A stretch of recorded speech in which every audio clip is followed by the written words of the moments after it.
Mm-hmm. And we are live, I think. Yeah. So I think we are live right now. And Fantastic. yeah, testing. I think the event will start naturally soon. Yeah. And we will see how that goes. And how do you know when people are? Does it say Oh, who's arrived? I'm monitoring. I'm monitoring on the LinkedIn.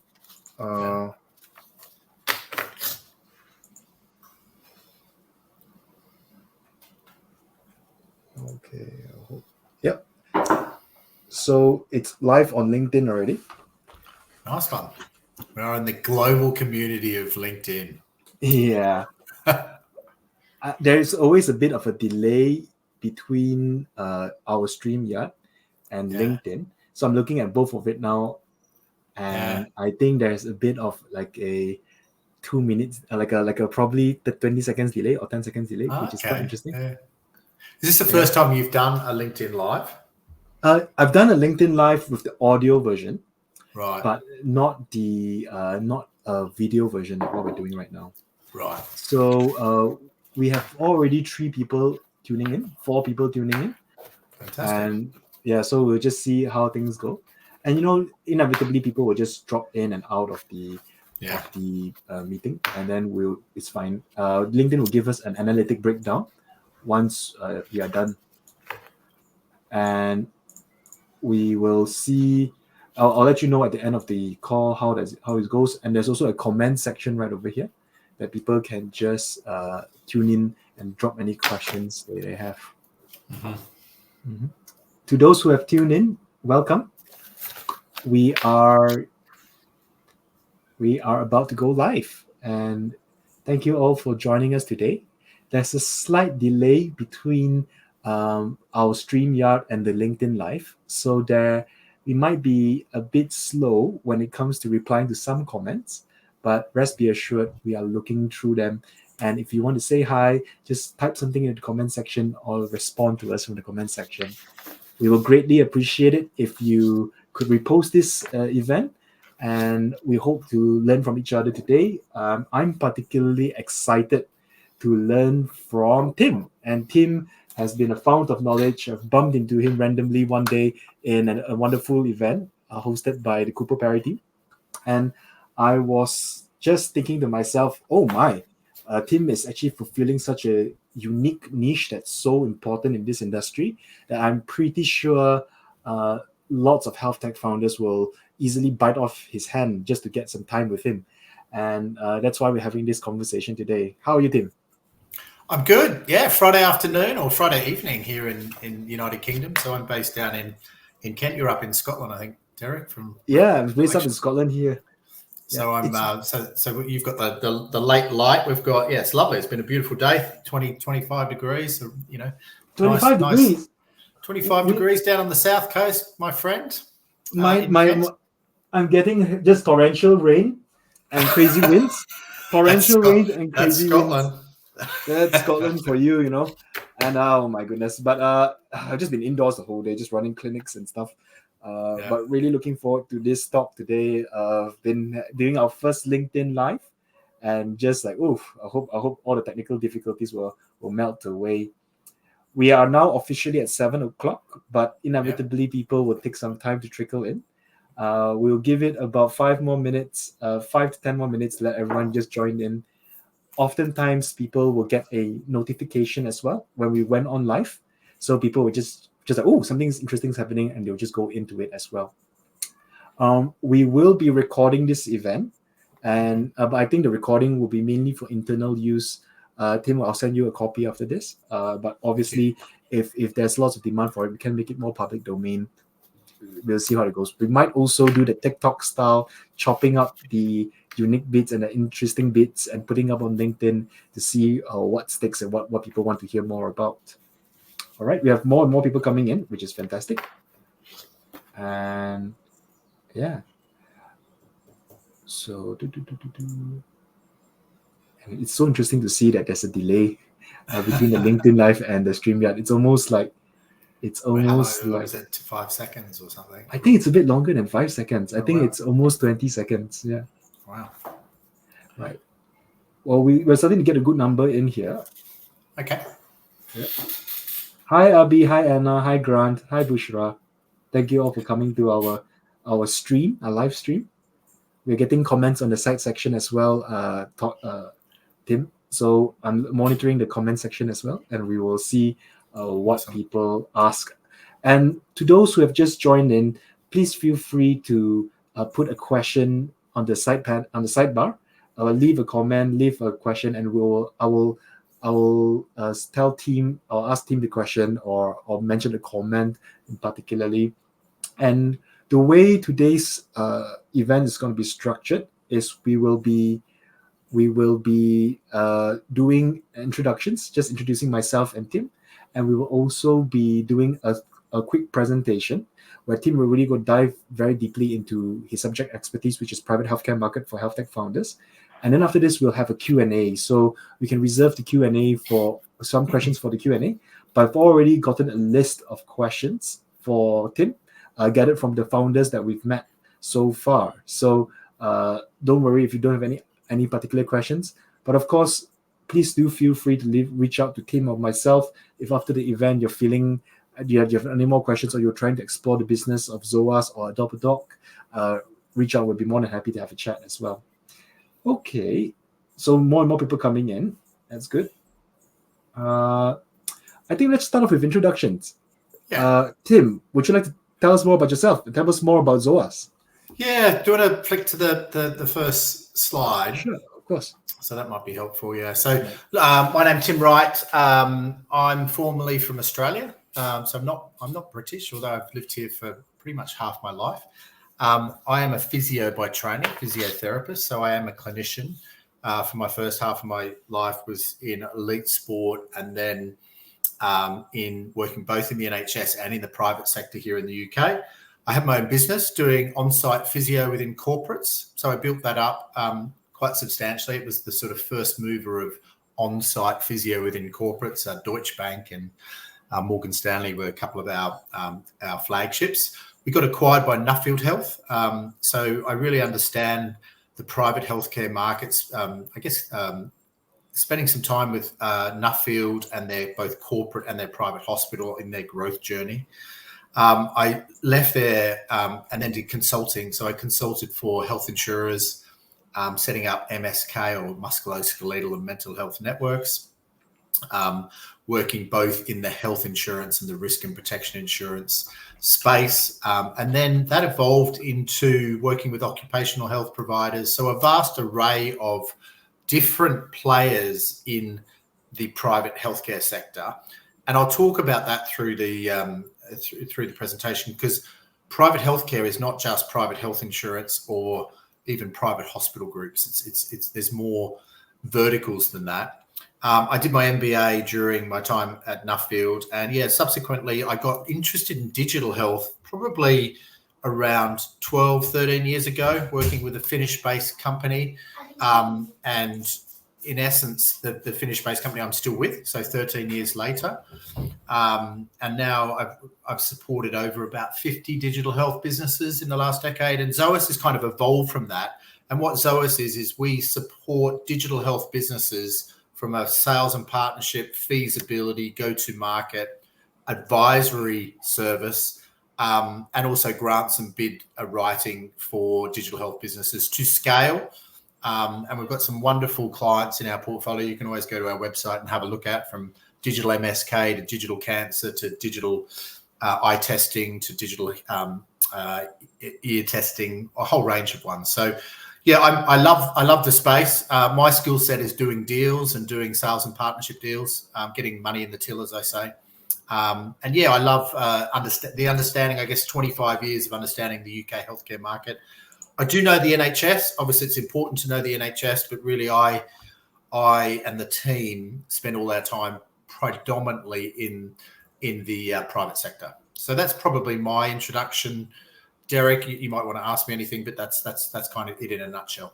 No, that's interesting. What is the Finnish company that you're currently working with? So Firstbeat, I've been with Firstbeat that's a wearable company actually, and they also do a lot of work in elite sport, but that's more of a preventative wellness tool. I was with them. They sold part of their business to Garmin. Not many people know, but they used to provide the world's wearables with Suunto through to Garmin with their analytics. So First Bet Analytics was acquired by Garmin probably 3.5 years ago. So it's become a much smaller business, almost back to startup, but we're getting good growth again in the preventative healthcare side of things with a new solution that we have, really about health coaching, behavior change, and resilience and burnout in the corporate and also with the health coaching market, which is an interesting one. Oh, that's really the only wearable one. The rest tend to be SaaS, scalable, software as a service type solutions. Yeah, which I think really is what a lot of founders are looking to build now these days. Software as a service, platforms, AI. This tends to be more software oriented tools rather than physical hardware tools as well. And I can see that even within our comments here, we already have a few people who are building exactly that. I'll just do a quick introduction of myself. Most of you guys should know me. My name is Derek. I'm an oncology doctor. I work in the Beatson Cancer Center in Glasgow. We also run an organization called Adopt a Doc, where we help connect health tech companies with healthcare professionals, helping them find the clinical insights that they need. We've consulted about 125 different companies so far and onboarded over 100 clinicians through to various different jobs that our startups have come to us for us. So it's been a journey quite so far. And one thing I love the most to do is to collaborate with experts such as Tim to really deliver on interesting topics as well. So Tim, shall we carry on with the talk? Just for the sake of time. Yeah, I think I'm keen to get into it. I don't want to spend, because I love the Q&A side of things. I want to really engage with you guys. I can imagine there's people from all around the world. So I just want to set the scene a little bit. I want to talk about the challenges, some of the trends, the opportunities, because that's key. That the UK private market is quite buoyant at the moment, but it does come with its opportunities, but also its challenges. And that's what I want to present today. I'm really clear with digital health founders that they spend or they invest their money wisely, because I've seen a lot of digital health businesses burn cash, thinking that the UK private or the private healthcare market, the insurance market is the golden egg. It can be, but you really have to have good alignment to know, and you've got to understand market dynamics. I'll talk more about that as I go through the thing. So let's rock and roll and get into it. Yeah, Derek. I'll be your number one fan. I would like to hear everything you've just said. Very important things. All right, next slide. Yeah, and I didn't know really where to pitch it, but I just want to go back and just sort of look at the UK healthcare market. Obviously, it's really dominated by the NHS. It's one of the largest public healthcare systems in the world. 1.3 million employees or something. Derek, you probably have a better gauge, but it's I think it's the largest employer in Europe. So It's massive. But with that size comes its challenges, which we'll talk about shortly. And it's under increasing strain through all sorts of variables that we'll talk about in a minute. But the private sector, the second one is obviously one that is growing. It is much smaller than the NHS, but it's growing. We see that within self-pay and within private health insurance, certainly since Brexit. And coming out of not since Brexit so much, since the pandemic and coming out of COVID, where there's all sorts of market dynamics going on. So we'll talk more and more about the private healthcare market. That includes private health insurance. That includes private providers such as private hospital groups, of which there are quite a few, and some dominant ones in that space as well. But that also ranges from occupational health to corporate health, to employee benefits, to brokers, to pharmacies, to all sorts of different areas. It's quite a broad sector, and it's important that the alignment, the understanding of all those sectors and the market dynamics is crucial within that part of it. Within the third one, pharmaceuticals and medical devices, we know UK is a leader in pharmaceutical research and development with significant investments in drug discovery and innovation. The focus on personalized medicine, biotech, and digital health solutions. Probably not my strong suit, to be honest. All my deals tend to be more around the private healthcare market, private health insurance. So I won't touch so much on that today, but there are fantastic opportunities in that. it is probably worth knowing that although they are big within pharma, they are hard to break into. So again, if I was someone to look into that, I would find a specialist. Now I can always refer in. I think probably Derek, and I know some key people into that vertical, but it's not one that I particularly know. And I do hear that the sales cycles are significantly long and challenging in that particular vertical for digital health players. And the last one is you go. So we actually will run a course further down on selling to pharma as well, because we identified another expert in this field. But I guess that's a topic for another day. Yeah, exactly. And it's not my strong suit. So digital health and tech. So telemedicine, the rise of the virtual GP and telemedicine, pre-pandemic and then post-pandemic, and the way that has changed both pre and post, and the explosion of telemedicine coming out of COVID.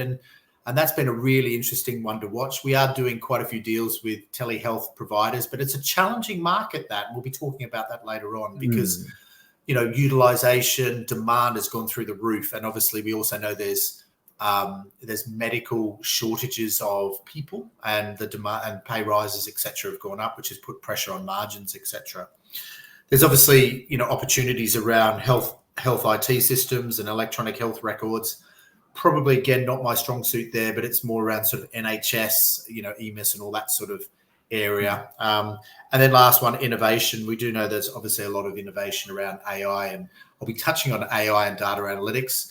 It's important in the private healthcare market, but what I'm seeing winning, it's a bit like electric vehicles is my sort of example. Not everybody's signing up to jumps into electric vehicles. They tend to look, I'm certainly looking at hybrids at the moment, and I said the ones that I see winning around AI are the ones with both human and AI, and with clinical decision trees, etc. So I'll be touching on that as well. But what's winning, what's not? I think that hybrid approach is quite strong at the moment. So your next slide, if you can. Of course, yeah.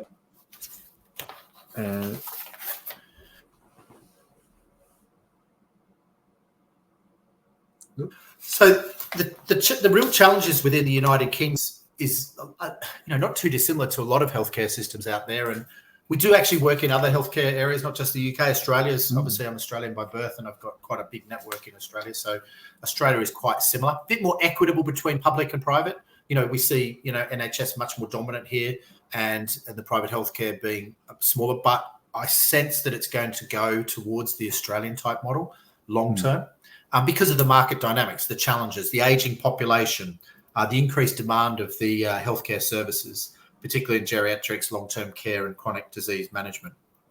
We know there's workplace shortages. That's both in the NHS post-Brexit and probably pre-Brexit as well.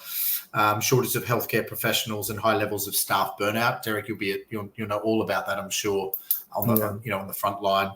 And also, that's the same as happening in the employer space as well. Workplace shortages, burnout within the employer market as well. We know the funding side of things is tough, especially for the NHS. It's a constant challenge with ongoing debates about efficiency, reducing waste, and exploring alternative funding models. So we're seeing a lot of private-public partnerships coming to the fore. People like Spire, having private hospitals starting to support the NHS. I guess you see a bit of that, Derek, in your work that you see. Do you see the private providers coming in to support the NHS? So there's more of those partnerships happening. Yeah, we definitely see that. We see that a lot more in the radiology space. So we see a lot more outsourcing of radiology scans reporting to private companies. But we also see mental health. So mental health is increasingly referring their patients to private beds, so private healthcare beds, and the NHS is paying money for this as well. And it's happening more and more from what I hear. But certainly some scanning of MRI scans, CT scans have been outsourced, but I'll still say most of the stuff is kept in-house. And if there is a private offering, it's often them doing some waiting list initiative where they're paying higher rates to consultants to incentivize them to do more weekend shifts to cut the waiting list down.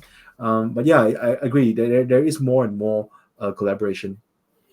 And I'll talk about access to healthcare. That's a big issue.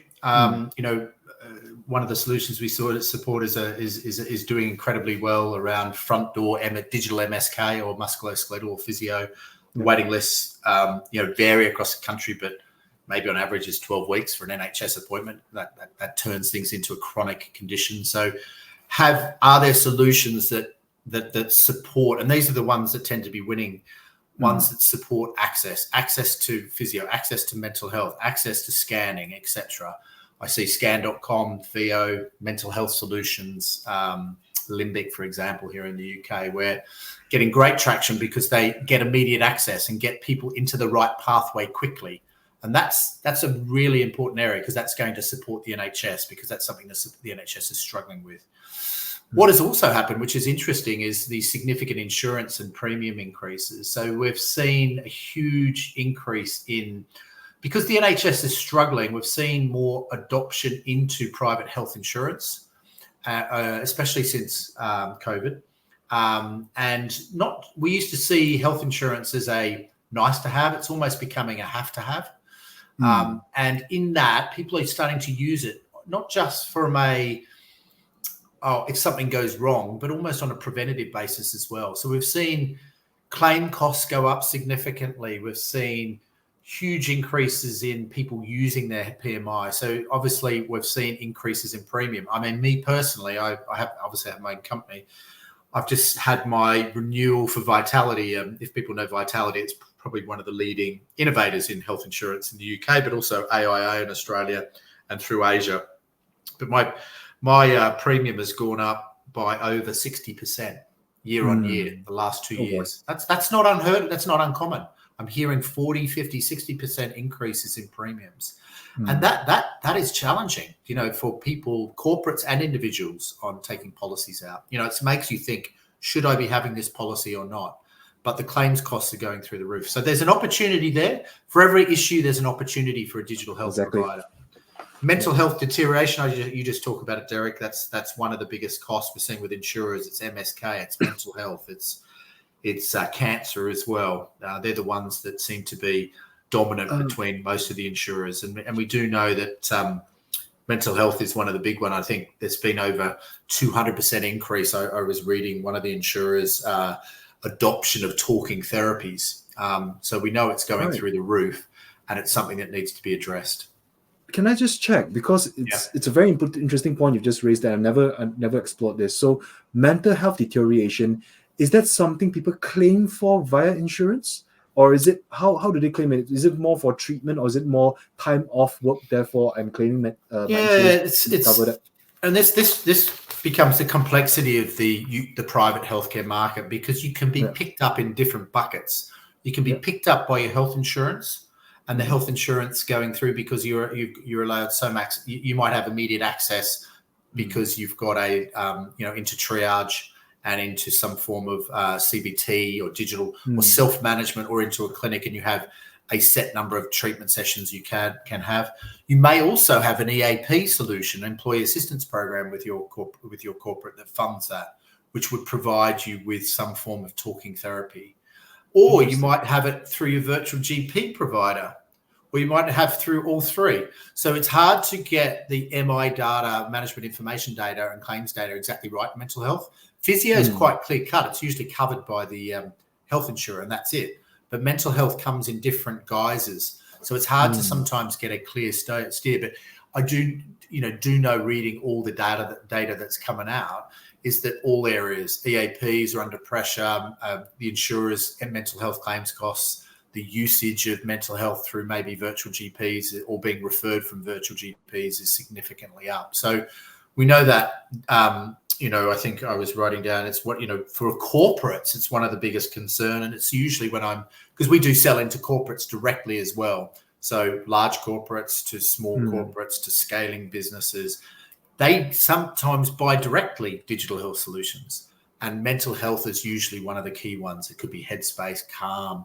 could be some other solution that they're buying for their workforce, because they know their people are burning out and they know they're under pressure as well. Of course. And that leads me actually I'll just touch on diversity and inclusion, because that's into the corporate health space. So, if you're addressing the corporate health space, you've got to understand that that's a key driver at the moment. A solution that's available for all, that is able to be inclusively used for the whole of the workforce. So this whole of workforce is a terminology that comes out, and obviously D&I. So women's health, men's health is a big topic at the moment, and there's some really good. So you might have heard of Peppy, I'm sure, is a leading women's health digital solution, and that has had menopause. So it's not just about what's claiming on the insurance side, but it's also what's important for the workforce. And they tend to either buy it through the insurer who might resell it, or they'll buy it directly from Peppy for their workforce as well. So I might just leave it there because I want to get onto some of the other slides as well. Yeah, all right, Derek. Of course. Let me just move on to the next slide. Yeah. I think it's very interesting that you've mentioned the whole of the workforce. The DEI thing is probably something not people are thinking a lot about, and a lot of people are just looking at women's health by itself, but they're failing to appreciate that there's this bigger picture where employers are trying to keep their workforce healthy, and where there are challenges to do that, and especially with increasing premiums, then the push factor or the pull factor for the companies will be to adopt more innovative tools to really cut down their premiums, isn't it? Yeah, and like talking a good example is we support a solution that is a great women's health solution that is AI-driven chatbot, has decision trees built underneath with leading clinicians in women's health. But it's not just menopause; it's parenting, it's breastfeeding, it's fertility. It's menopause, it's menstrual health. So right across the board. But we do get challenges about, well, what about the men? What about the men? It's not just, it is important that you're catering for 60% of our workforce, but the inclusion of men. So you need to, provide a solution that's available perhaps to their partners, or that you provide solutions for their partners or the men to be able to understand the issues for the women as well. So there lies how you present your marketing and your solution to the corporate market. Really, D&I is a very, very important area, because if you don't tick that right, you probably won't get off the mark. Great point. Opportunities. So I'll flick through this. Yeah, there's the UK government and private sector investing in healthcare innovation. The UK is one of the leading, and you might know more around this, Derek, than me, and around digital health. We have some amazing digital health businesses that are being built. And the investment side is challenging at the moment, but maybe we will see. I'm hearing on the grapevine that VCs and funding is going to be it's just starting to see M&A and VC funding seems to be coming back. There was some challenges over the last 12 or 18 months, but we'll talk about that shortly. Obviously, the collaboration between the NHS and private sector leads to all sorts of great opportunities. There is a focus on preventative healthcare. It has been with the insurers, they were going quite heavy into preventative healthcare, but they've had to take a step back at the moment because they have to get their claims cost under control. So here lies the opportunity for solutions that can come in and address the claims mitigation or claims containment. But it has pushed a little bit on the prevention side, which is a shame in some respects, because we all know prevention's the most important area for all those things we were talking about, addressing elderly population, obesity, weight management, all those sort of things puts pressure onto the healthcare systems. And then obviously the expansion of mental health services is providing many opportunities within both the public and private sector. I think that's just a point to make. It's quite a strange thing, isn't it?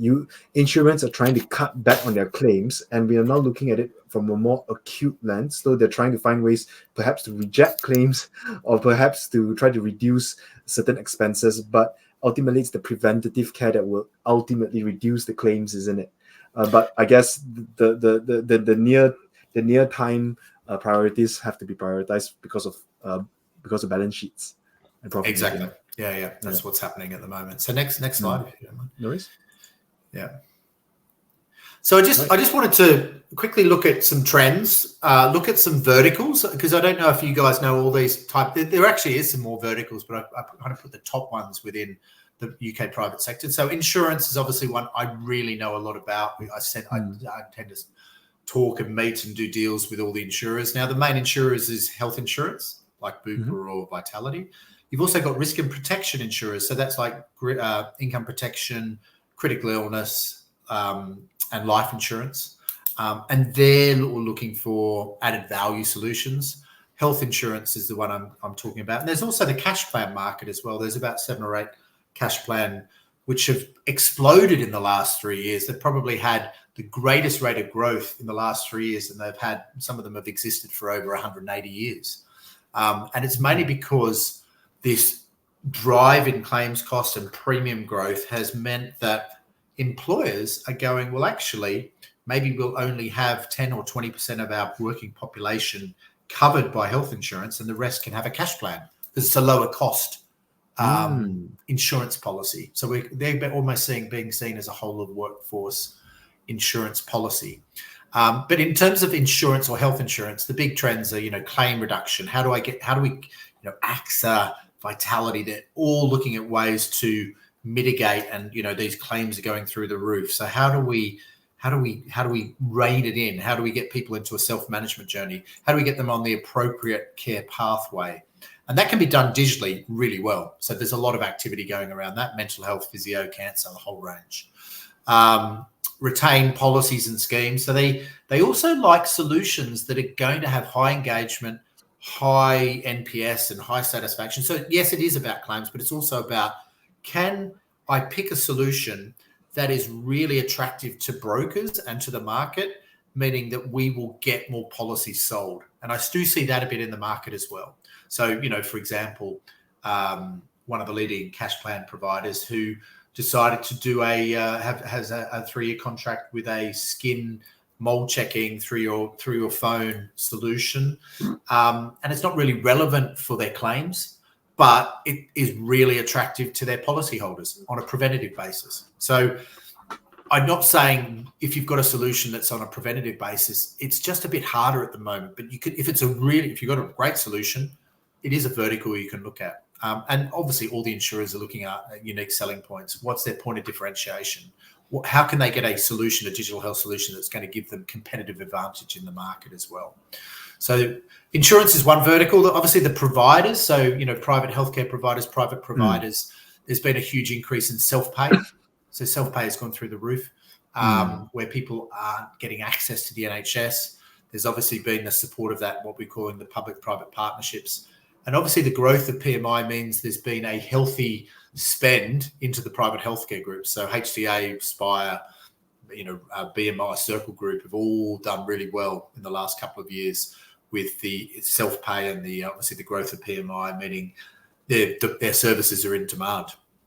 OC Health has been an interesting one. There's a bit more focus on OC Health at the moment because there's a governmental drive in terms of getting people back to work. There's an issue around presenteeism. There's an issue around long-term sickness absenteeism, and OC Health can play a role in that. So there's a lot of activity going on that. However, it has been a bit of a staid market. It's always been seen there as a policy for if you get sick at work. The margins are really tight. So, we're talking 3 or 4% margins. So I guess the opportunity for digital health is your solution able to improve the margins or sustain the margins for occupational health? Are they able to address long-term absence? Because that's a real focus for the OH providers. But there is also the acknowledgement of a difficulty of resourcing, and OH physicians are in demand. There's a massive shortage. So if any of your solutions, like we're working with an amazing digital hearing solution, which, because hearing and hearing testing in the OH market is a compliance type issue. So we're able to provide a solution that is much more cost effective, much more scalable, and we've got immediate attraction in that particular vertical. The corporate health and the corporate distribution market, or the broker market, is all focused on 3 key areas: mental health, MSK, cancer. We talked about diversity and inclusion, so having a solution that is for all. And also the other area is about sort of hybrid working. Is the solution, or the digital solution, be able to support employees that work at home and in the office as well? And that's where digital can be really effective, because it can be turned on both at home and at work as well.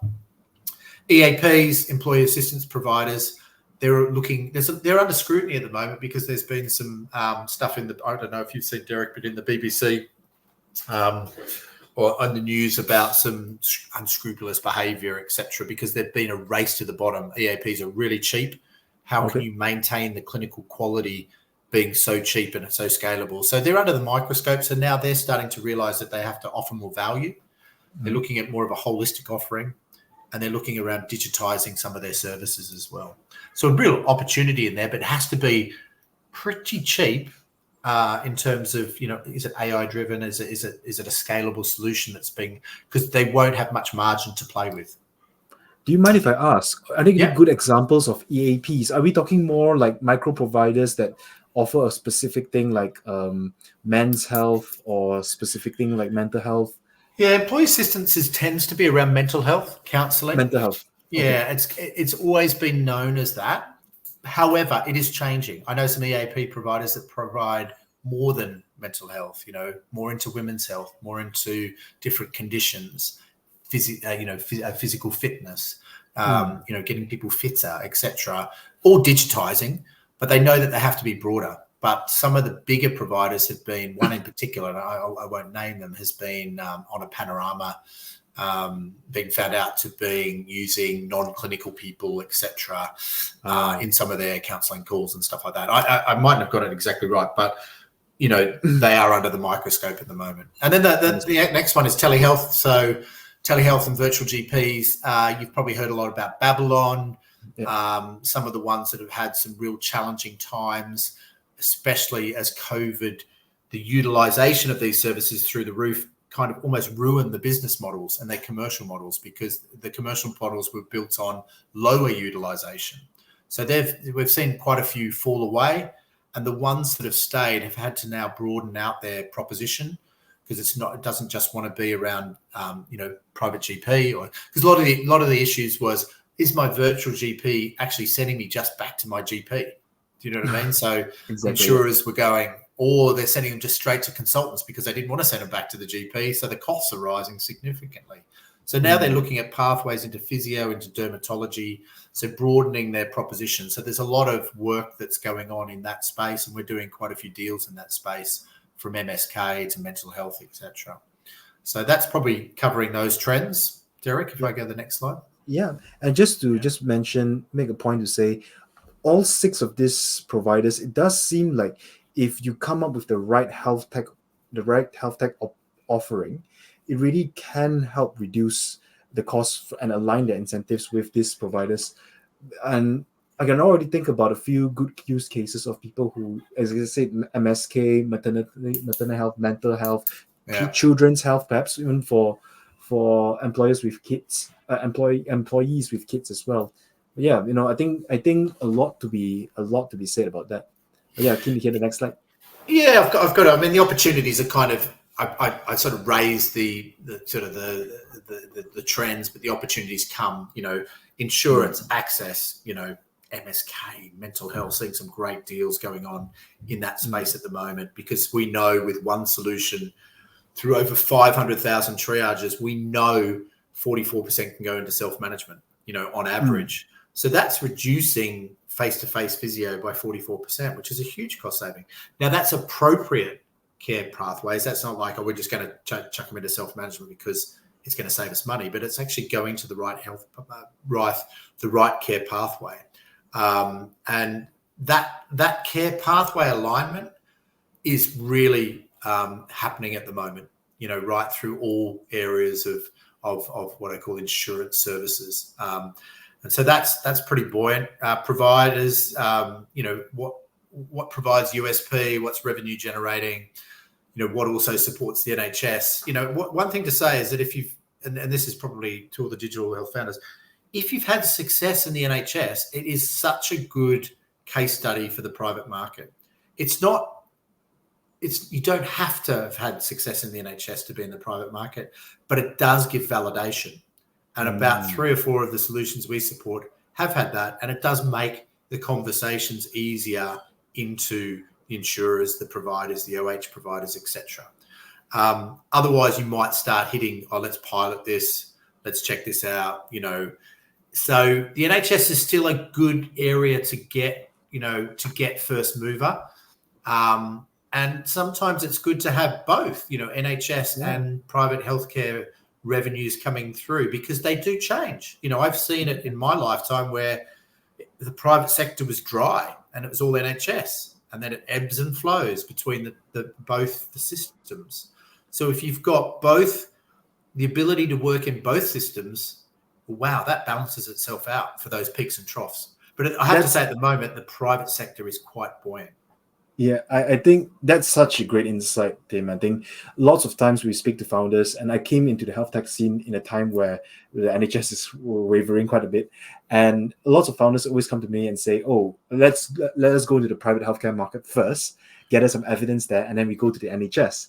But we know that NHS tends to look not very favorably with health tech evidence and health tech generation. They kind of want to see, does your evidence work in the NHS setting? But it makes a lot of sense to me that private healthcare markets will be very interested in NHS data, because traditionally it's the harder area to innovate in. And if you can survive in that area, you will probably land yourself very well in the private sector itself. Yeah, I think also information governance. So that's a big tick, because you've had to jump through a lot of hurdles through the NHS. So a lot of the due diligence that you've done through the NHS means that you've got less hoops to go through into a procurement exercise, or even working with an insurer. I know with a couple of the cash plan providers, we've done deals straight away because they've said, okay, IG is great. You probably know all the different, things that you have to jump through the hurdles in the NHS. Well, that's been done. We're happy with it.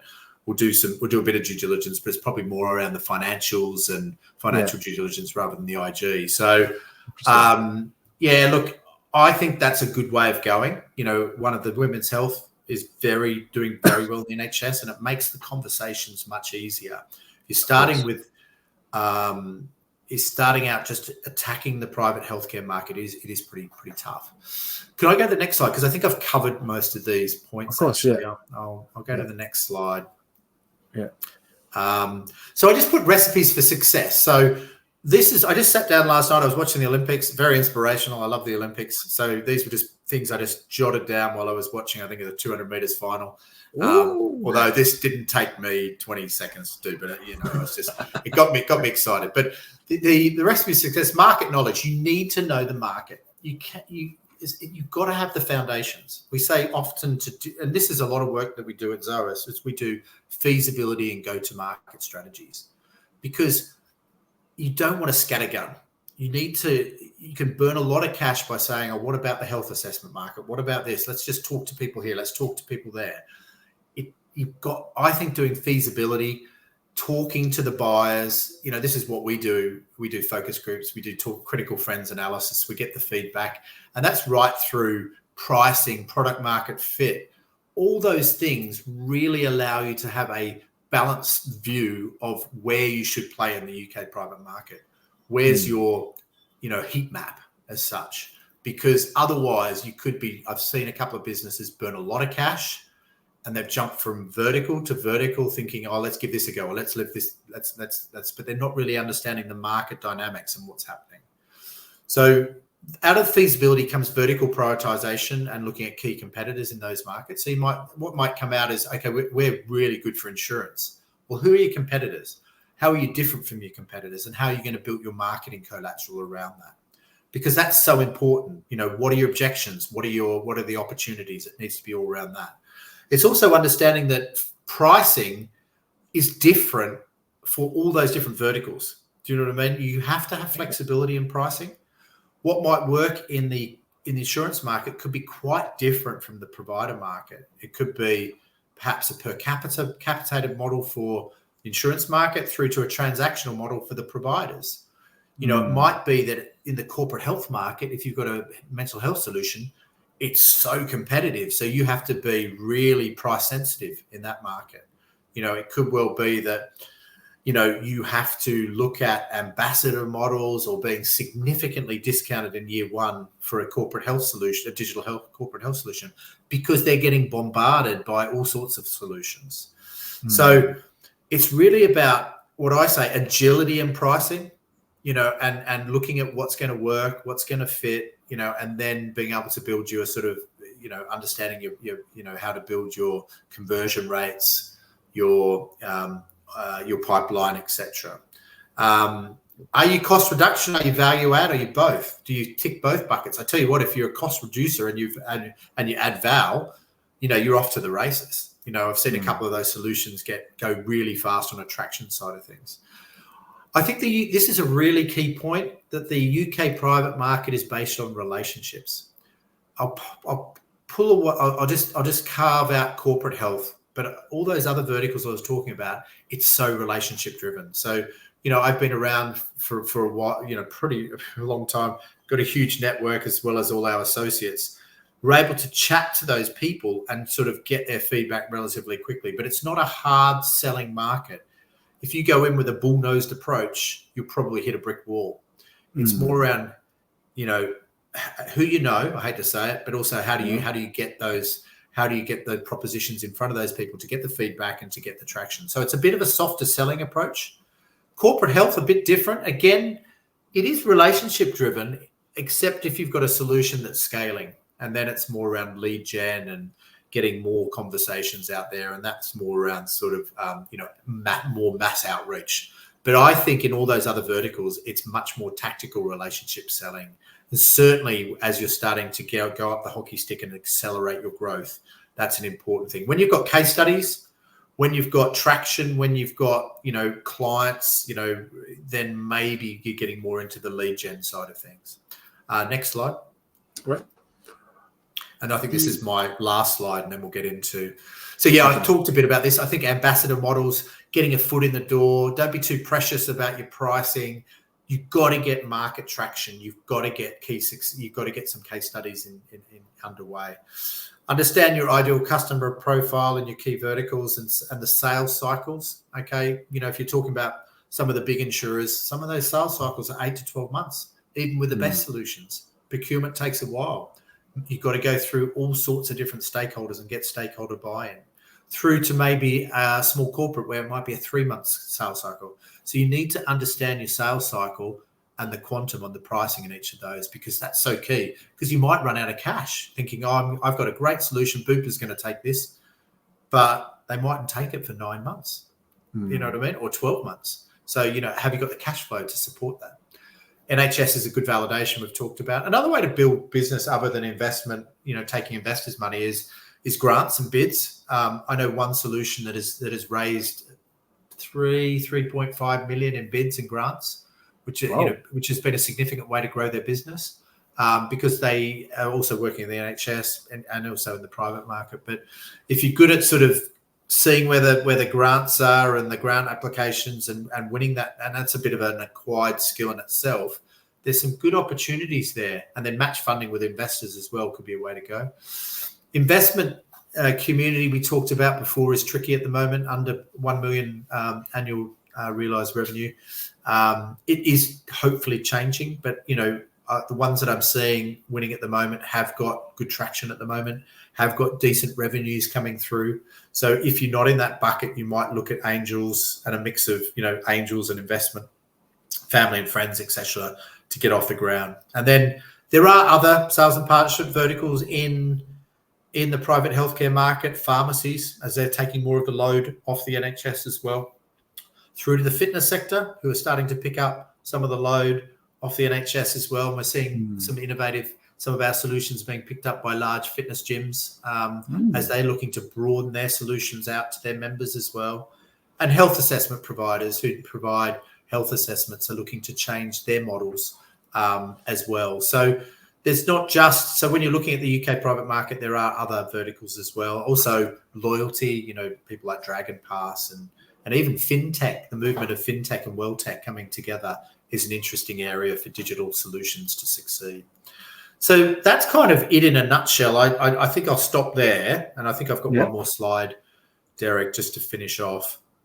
That's it as well. We might just leave it on that page. But yeah, I think has that been quite comprehensive? And I hope I haven't gone too deep there, but I hope I've given some value to all the people that are listening tonight. No, I'm sure they do. I think really helpful. I think there were a bit of jargon and that we probably do need to clarify about things like the EAP. These are all really, really new really, really new terminologies. And I think it's important. I think it's important that people know what they don't know. So people actually relax, because when people talk about private healthcare market, they only think about providers, or they maybe think about employers, and maybe they think about insurance. Things like Occ Health, things like EAPs, things like virtual GPs. Probably people won't even have the imagination to think that it was a thing at all.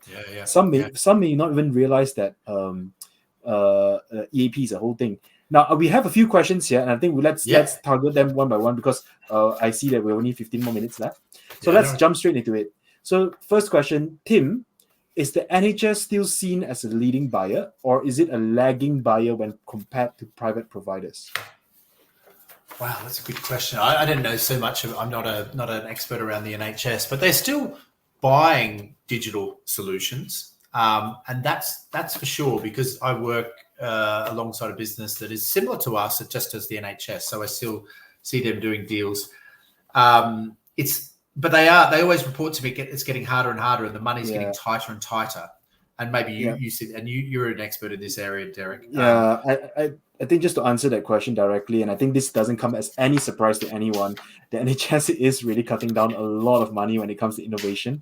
And, they've just recently cut off the 1 billion AI tech fund. And most NHS, if you are an NHS worker, you will know that they're slashing even employment budgets. So they're having a freezing hire. They're not hiring any more locums. They're not hiring any more consultants.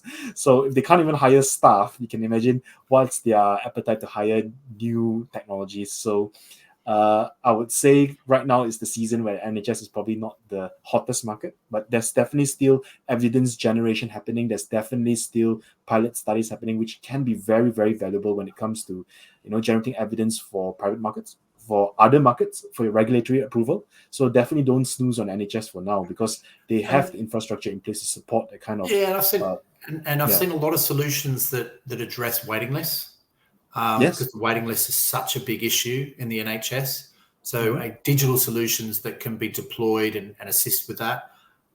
So there are pots of money, but they're being directed to the issues that the NHS are known for, access of services, etc. But similarly, it provides the opportunity for the private healthcare market. There's no doubt I've seen significant changes in the last couple of years, and it will continue to be so. And that's why when I said it's kind of, I feel it's going towards a more, Australian market, of a more sort of 50-50 market.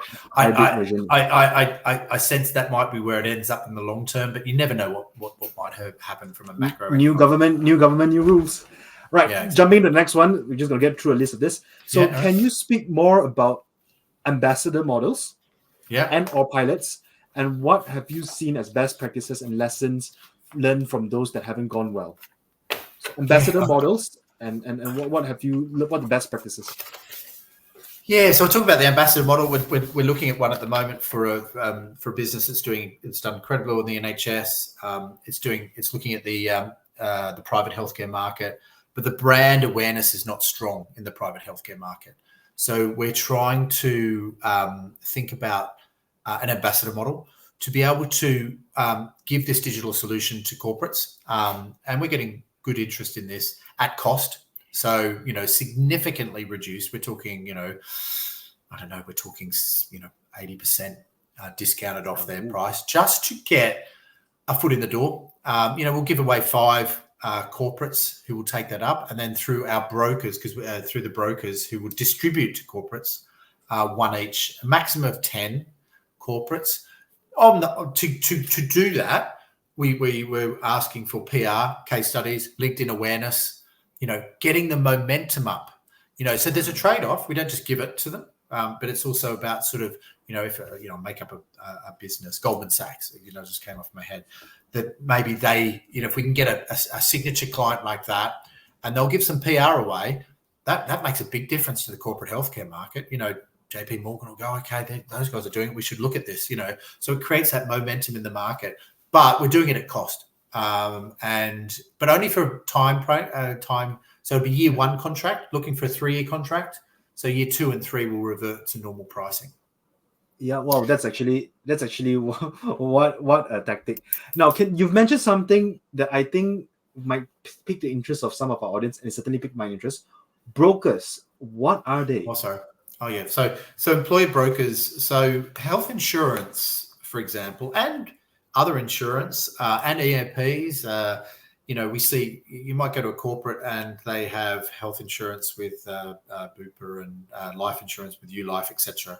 So who puts that all together? Who's the one that provides the corporate? Because otherwise, the HR manager, the HR director is going, who do I choose here, and how do I package it all up? Well, the broker comes along as the intermediary, like a Mercer or an Aon or a you might have heard of these businesses, or a Willis Towers Watson, and they'll go, we're your broker. We'll give you almost like a big money supermarket. We'll find you the best health insurance. We'll find you the best EAP. We'll find you the best life insurance for your group scheme, and we'll get it at best price because we can broker it and we get significantly discounted rates, etc.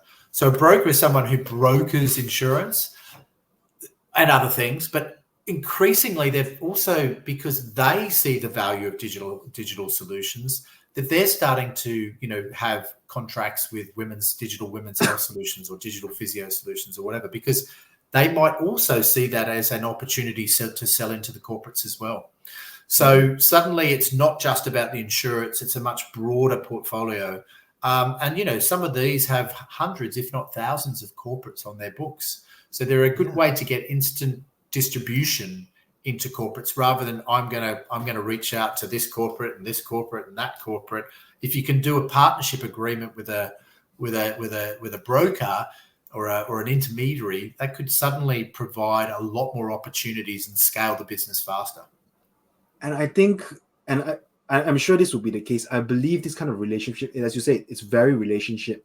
The broker has to trust you. You have to be a known name, and but if you make friends with the right broker, you can really save your company a lot of time rather than knock on every single corporate's door. You speak to one person and they can get you an access and audience to quite a lot of people. But of course, you have to have the right solutions and the right price points and things like that. And most health insurance is brokered.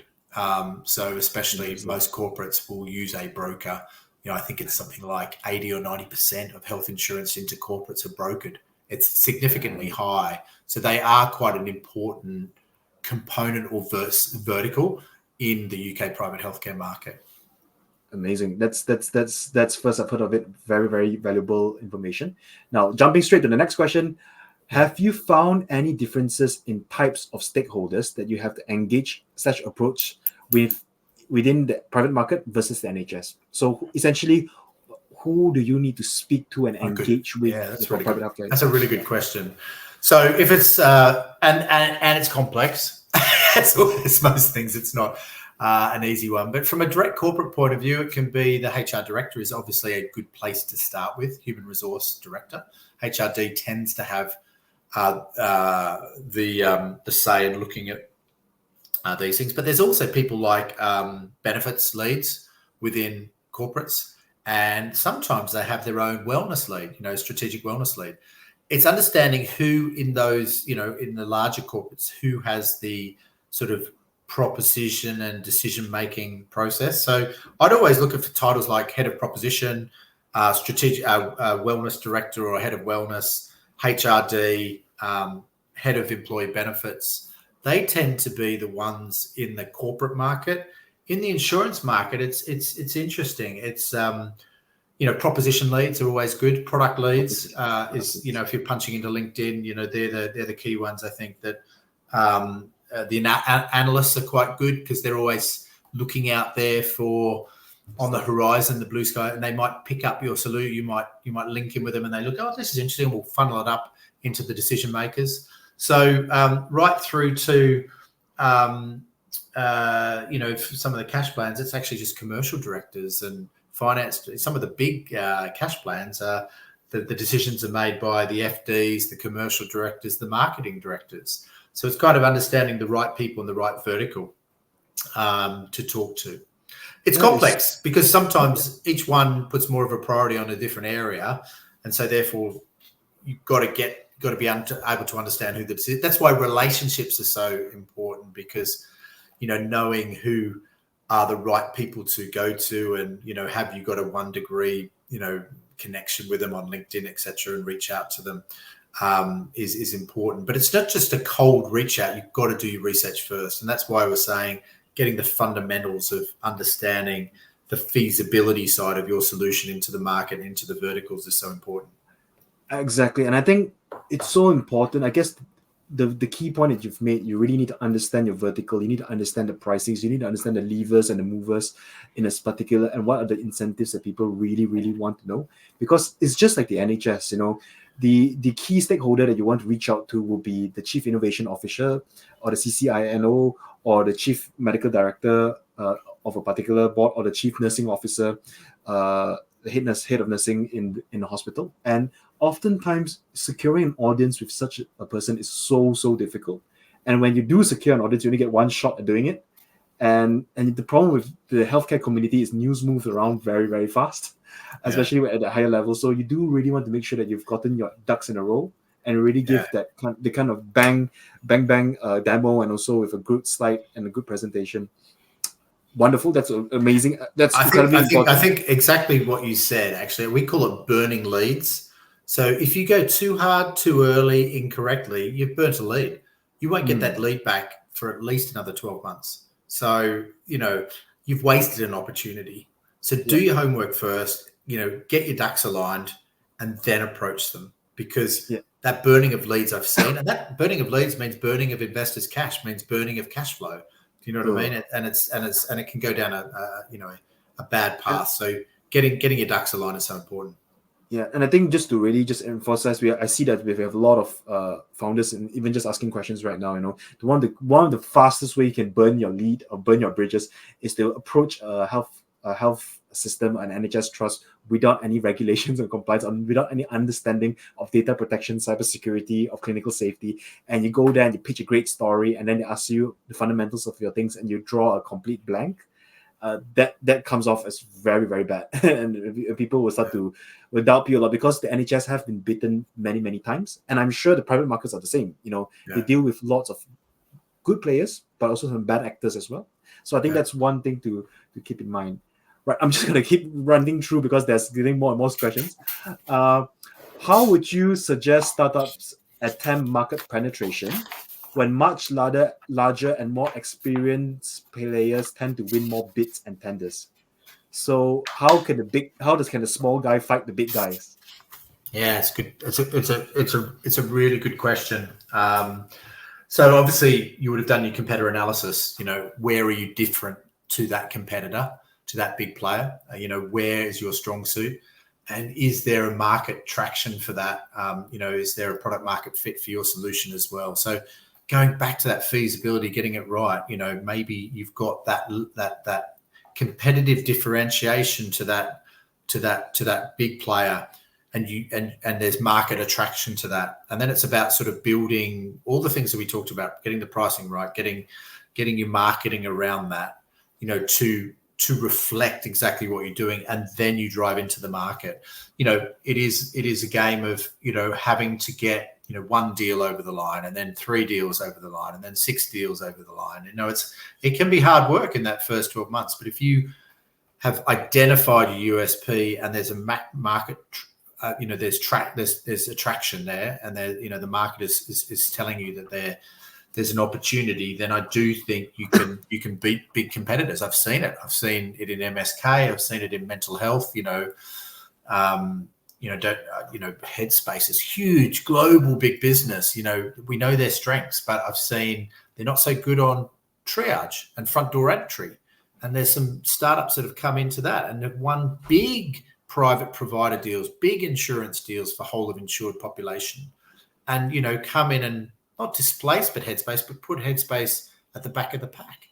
Do you know what I mean? Because it hasn't got what's needed right here, right now. So if you've got understanding the market and what's attractive right now, and you've got that solution, let's approach the market, get it in there, get the demo in, make sure your marketing collateral reflects that. And actually, one thing about marketing collateral, it's got to look good as well in the private market. It's not, I've seen some terrible decks.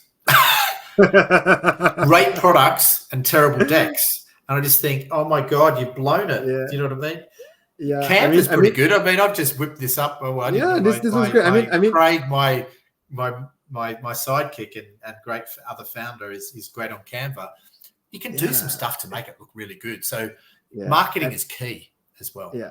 I mean, these companies, they are very used to seeing wonderful flashy decks from big consulting firms like McKinsey. You know, they are used to being wild. If you've thrown on a PowerPoint slide that just uses a basic template, I think it's gonna hurt quite a bit. And I also just make a point, you know, and I'll say the obvious. Sometimes having experts like Zoas who really understands the whole market really probably accelerates the whole process for yourself. You know, probably this is a space that you need a friend or a helpful face or a friendly face to go about navigating, because you probably might make a lot of mistakes if you go solo right from the start, and you probably will burn some leads that way. So that's just my marketing for Tim. Now, I'm going to. I was just reflecting on one thing, Derek. Have some fun. Have some fun on the way. The private market is you know, our approach is transparency, kicking goals. But we like to have fun because we have fun with our founders and we have fun with the deals that we do. Because you know, the UK private market is a bit like the NHS.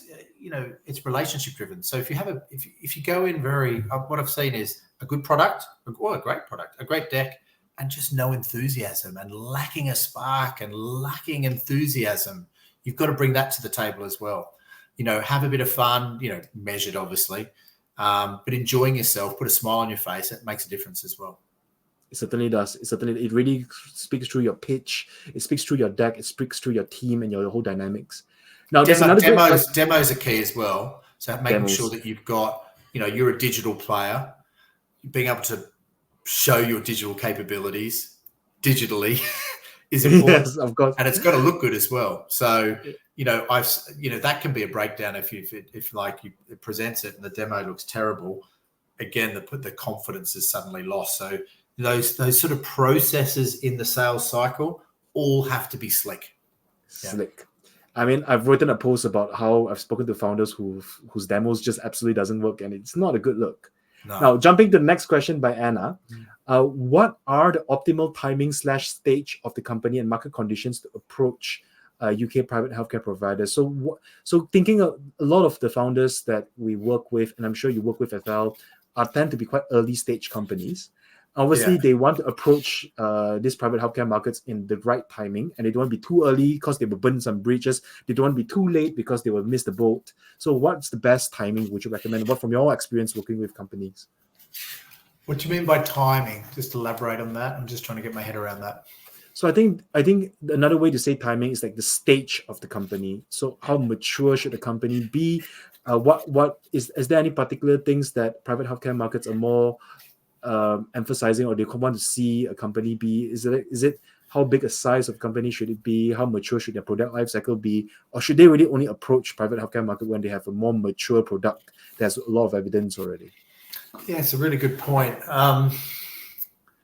You know, the ones that I see really working at the moment have had some NHS validation, but I don't think it's you have to have that. But you're going to understand that you're going to have that typical hockey stick. You know what I mean? You're going to have to invest money to make money, and you're probably going to, the sales cycle is going to, because you haven't got any case studies, because you haven't got any market penetration, you're coming and your brand is not known, you're going to have the ability to, not saying work with us, but, you know, work with people who know the market, can introduce you to, you've got to find a client. You've got to find a client or two. You've got to find, perhaps it's more in the corporate health market, or you've got to find a broker with a relationship. The insurance market might be a little bit slower in the sales cycle, but, you know, maybe get the cash plans are a better, you know, cash plans are happening at the moment, and they're looking at digital solutions to all get the, you know, competitive advantage, and then they're more likely to take a punt.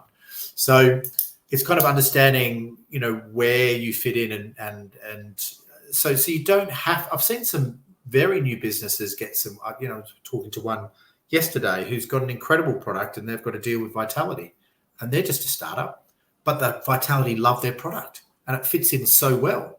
And, you know, they went to an event, and, you know, they pitched at this sort of, you probably do, you know, these better than I do, Derek, these digital health, AI type of, you know, in front of insurers, etc. And Vitality have taken a punt, you know, and they're pretty early stage. So I wouldn't say there's never you've got to get in there. You just got to roll up your sleeves if you're an early start and try to get some traction somewhere. But you've got to have some relationships as well, or you've got to be able to facilitate those relationships. Cold calling, cold messages might fall flat. I'm going to ask an obvious question. How should an early stage health tech startup company build relationships with insurers and with private healthcare providers? How would they do that in the early stage? It's like a chicken and egg problem, isn't it? You need relationships to get traction, but you need traction to build relationships. So how do you go about navigating that? Is there something that you've seen work before, or? Like I said, that solution I met this week, I was amazed that they've done, as an early stage, but they've got something really special. I do think actually their product is pretty amazing. And I can see why Vitality have gone for them. So it's about the belief in your product. It's about knowing what's important for the insurer at the time, and also doing your due diligence about the different insurers. Perhaps cash plans are a better start than health insurers, and then health insurers will lead to the big laggards like the risk and protection insurers. So knowing the sort of maybe where to start, but also then breaking it down in who are the 7 cash plan providers and what are they doing at the moment, what digital solutions, where are their gaps. That feasibility work is so important. That if you do that feasibility work, you might suddenly realize actually the UK private market isn't for us. We've got to go somewhere else. It's a non-starter. Or I might go, well, actually, we're only good for corporate health.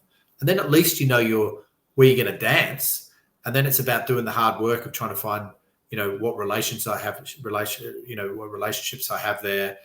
What spark can I create? Where can I get my first contract? It's not easy. There's a lot of hard grafting, but it's got to be smart hard grafting. Yeah. And I think another term that I've seen used a lot is market intelligence. You need to really know your market. You need to know your market well. Let me just summarize very quickly, Tim, because I don't want to waste your absolute nuggets of wisdom today. Number 1, have solid market intelligence, understand your verticals, understand the market, understand what matters to the 6 different verticals that are there for private healthcare, be it cash plans, be it insurers, be it private providers, occupational health, EAPs, or virtual GPs. Number 2, relationships are key. Relationships are what gets deals made. It's what gets you past the front door. It's what helps you build long-term relationships. Number 3, validation. Some evidence is important, and NHS evidence is particularly valuable to move into the private healthcare market, because if you can survive in the absolute desert that is known as the NHS and go through the multiple hurdles and troughs that they put you through, you can definitely do well in the private healthcare market. Number 4 is what's number 4? Number 4. Am I missing anything here, Tim? I'm just thinking. I think you captured it. I think the market intelligence, doing the feasibility, understanding that networks and relationships are key. Network like crazy, and you're a great example of networking. I don't know how many LinkedIn, but I haven't got my grey hairs for a reason. I've close to 30,000 LinkedIn network. I'm coming up to that magic figure, but I had to work hard for that, because I know you have to have a good network to do deals.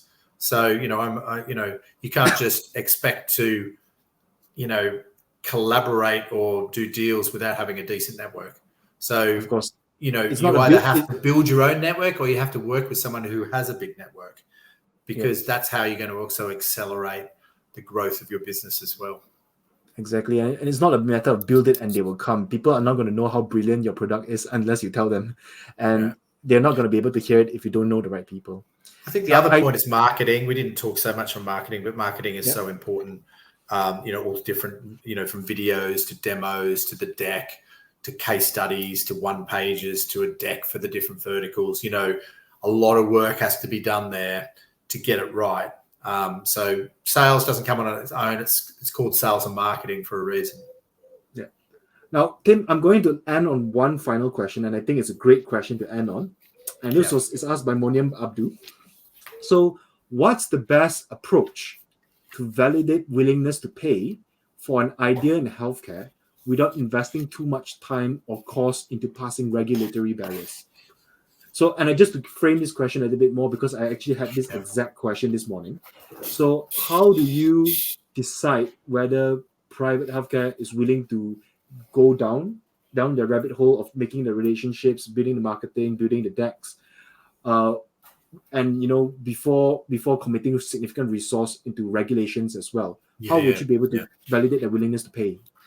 That's a really, really good question. We're actually doing a bit of a validation, bit of work for a company or a business that is looking to enter the mental health arena, or the digital mental health arena. Doing pretty well in the B2C market, wants to get into the B2B market. So we're doing a validation piece. So firstly, we're doing the market intelligence on the whole of mental, especially digital, triage, self-management, treatment networks for this particular business, to understand where the gaps are.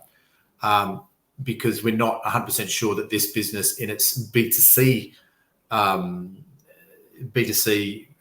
proposition is the right fit into B2B. So we're doing that sort of analysis at the moment, the validation. We call them critical friends. So maybe this person you're talking about is, you go to different critical friends in different verticals. So what I tend to do is have my 4 or 5 different critical friends in each of the verticals, and they're all buyers or potential buyers. And so I say to them, and they're great, I send them I'll be sending them a gift this year to thank them for their feedback. And I'll say, what do you think of this? What's happening in your world? What's happening? Where do you see the gaps? This is an interesting solution addressing, burnout or mental health or whatever.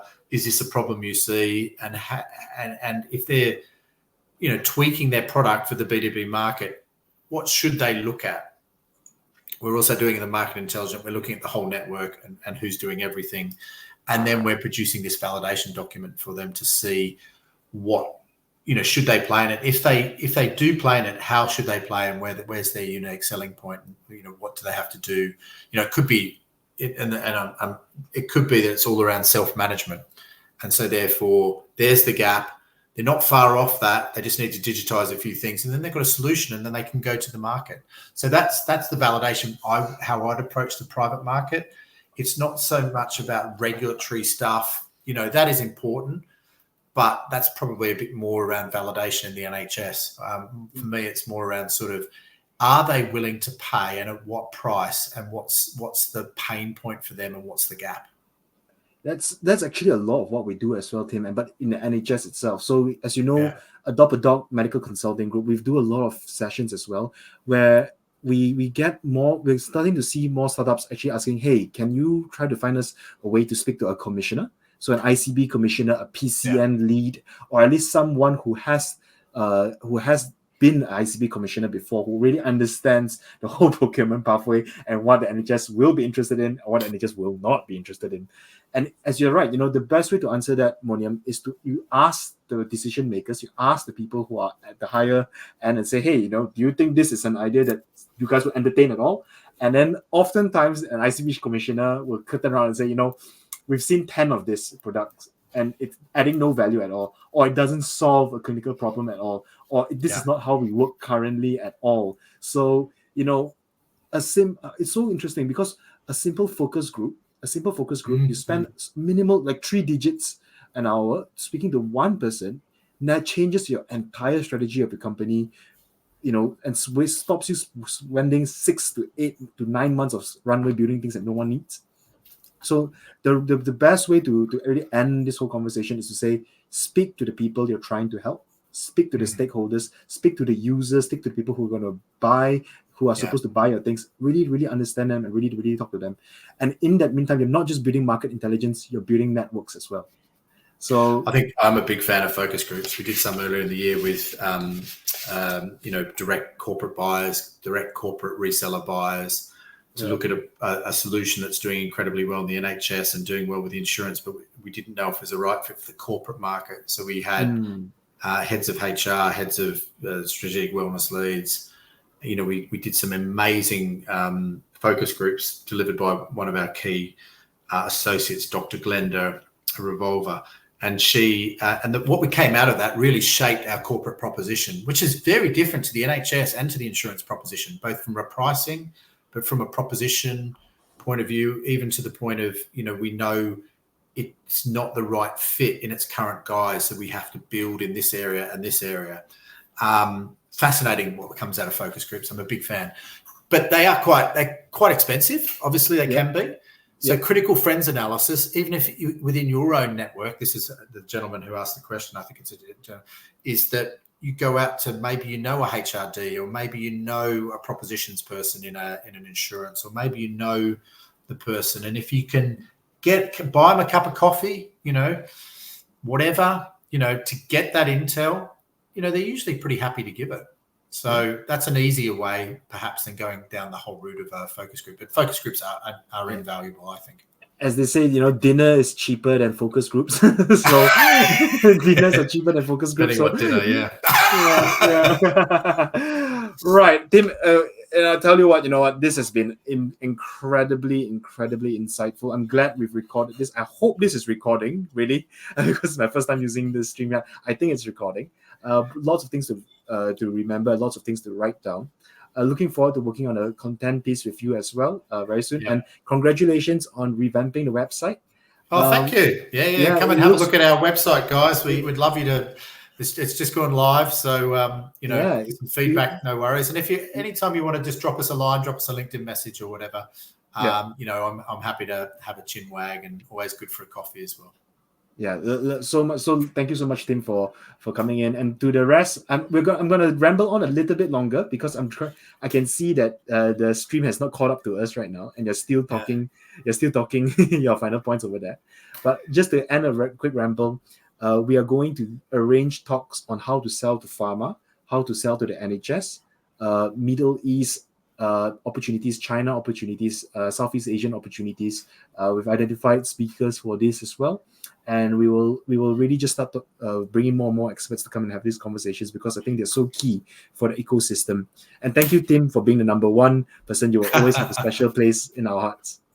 Thank you, and thanks for having us. Ever since I met you at that conference, we've had really good collaboration. So I'm really happy to sort of collaborate with you, and thanks for putting this together.